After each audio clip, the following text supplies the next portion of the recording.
Salam sejahtera Malaysia, denyut nadi suara rakyat bergema di channel ini.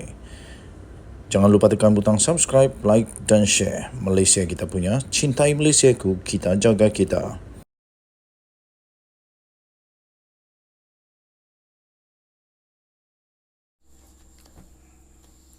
Salam sejahtera Malaysia, denyut nadi suara rakyat bergema di channel ini. Walaupun kita rakyat Malaysia, mau sangat ekonomi negara kita cepat pulih, tapi sebenarnya negara Malaysia sedang pulih. Sabar, tenang, semuanya akan berlalu juga. Okey, jadi ada satu berita yang amat mengejutkan yang baru saja diterima berkenaan dengan peletakan jawatan. Peletakan jawatan ataupun melepaskan jawatan. Yang ini sebenarnya seorang yang besar di dalam Felda, Idris Jusuf, melepaskan jawatan sebagai pengerusi Felda. Pengerusi Lembaga Kemajuan Tanah Persekutuan atau Felda, iaitu Tan Sri Idris Jusuf, telah mengesahkan pengunduran beliau daripada jawatan berkenaan berkuat kuasa 30 Jun ini. Pengerusi Lembaga Kemajuan Tanah Persekutuan atau Felda, Tan Sri Idris Jusuf, telah mengesahkan pengunduran beliau daripada jawatan berkenaan berkuat kuasa 30 Jun ini. Menerusi laman Facebooknya, bekas Menteri Pendidikan Tinggi itu menjelaskan beliau menerima keputusan daripada Pejabat Perdana Menteri memberi laluan kepada lantikan pengganti baru.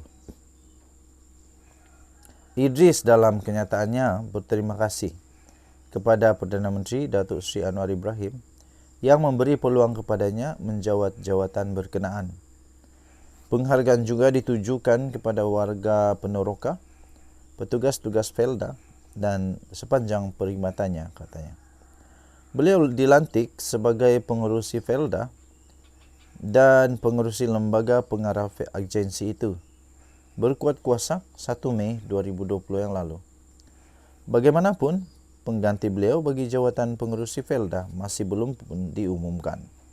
Okey, tuan-tuan dan puan-puan yang dihormati sekalian, nampaknya pengerusi daripada Felda yang juga adalah bekas Menteri Pendidikan Tinggi, iaitu Tan Sri Idris Jusuf, telah pun mengesahkan beliau berundur. Okey, persoalan seterusnya yang penting. Peletakan jawatan beliau itu satu momen yang penting juga, ataupun pengunduran beliau, pengunduran beliau lah. Itu merupakan satu momen yang penting, tapi momen yang lagi penting adalah persoalan seterusnya. Siapakah yang akan mengganti beliau sebagai pengerusi Felda yang baru? Adakah daripada PKR, daripada Barisan Nasional, daripada warisan, daripada mana-mana tempat yang ada di Malaysia ini, daripada parti-parti dalam kerajaan di Malaysia ini? Adakah kita akan melihat buat pertama kalinya daripada Sabah Sarawak? Mungkin juga, tapi tak pasti, tak pernah ada, tak pernah berlaku. Kita tengoklah. Okey. Jadi kita ucapkan selamat maju jaya kepada Tan Sri Idris Jusuf yang mengundurkan dirinya berkuat kuasa pada 30 Jun ini. Hari ini 22 hari bulan, ada 8 hari lagi sebelum beliau akan tamprin terakhir sebagai pengerusi untuk Lembaga Kemajuan Tanah Persekutuan Felda. Denyut nadi suara rakyat bergema di channel ini. Bye-bye. Salam sejahtera Malaysia. Denyut nadi suara rakyat bergema di channel ini. Selamat pagi tuan-tuan dan puan-puan yang dihormati sekalian. Belakang ini pokok durian. Belakang ini pokok durian. Anda boleh lihat ini ada pokok durian ini. Pokok durian di belakang rumah aja. Tapi pokok durian ini tidak pernah berbuah lah. Berbuah pun kami tak pernah dapat makan. Monyet selalu datang makan di sini. Tak apa, itu pembuka kata saja. Syok-syok sendirilah. Okey, jangan marah. Pagi-pagi ni kita tenang-tenang saja. Okey, Khairi Jamaluddin.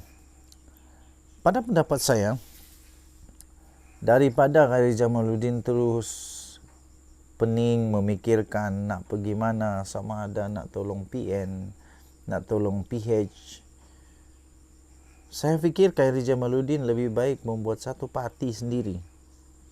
Lebih baik dia buat parti sendiri. Dia buat parti sendiri, dia jadi presiden sendiri, dia jadi pengerusi sendiri. Kalau dia bergabung ke apa. Tapi lebih baik mungkin tak perlu gabung pun. Dia buat parti sendiri, kemudian bertanding. Syed Saddiq Syed Abdul Rahman yang dikira baru saja pun dalam politik Malaysia pun berjaya membuat parti sendiri dan berjaya pula menang tu di pilihan raya, lebih berjaya daripada Parti Pejuang. Parti Pejuang pun kalah tahu dengan Syed Saddiq. Parti Pejuang pun kalah dengan Syed Saddiq. Ingat tu. Bayangkan saja Mahathir yang sudah berpuluh tahun lebih tua daripada Khairi Jamaluddin sendiri, umur politiknya, menang pilihan raya. Ada adun dia menang, dan ada Dewan Rakyat pun dia menang. Manakala Mahathir tak pernah tak ada menang dengan Pejuang, semua kalah teruk. Jadi Khairi Jamaluddin boleh mencontohi Syed Saddiq untuk buat parti sendiri, boleh menang sendiri, boleh dapat buat tetapkan perjalanan haluan sendiri untuk parti itu.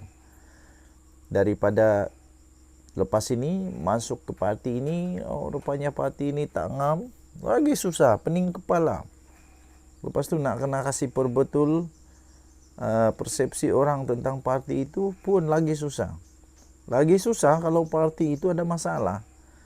Dan Khairi Jamaluddin orangnya kita tahu dia tak suka dengan masalah-masalah. Dan dia cepat berterus terang. Jadi nanti bila dia berterus terang, kena pecat lagi. Lebih baik Khairi Jamaluddin buat satu parti yang baru.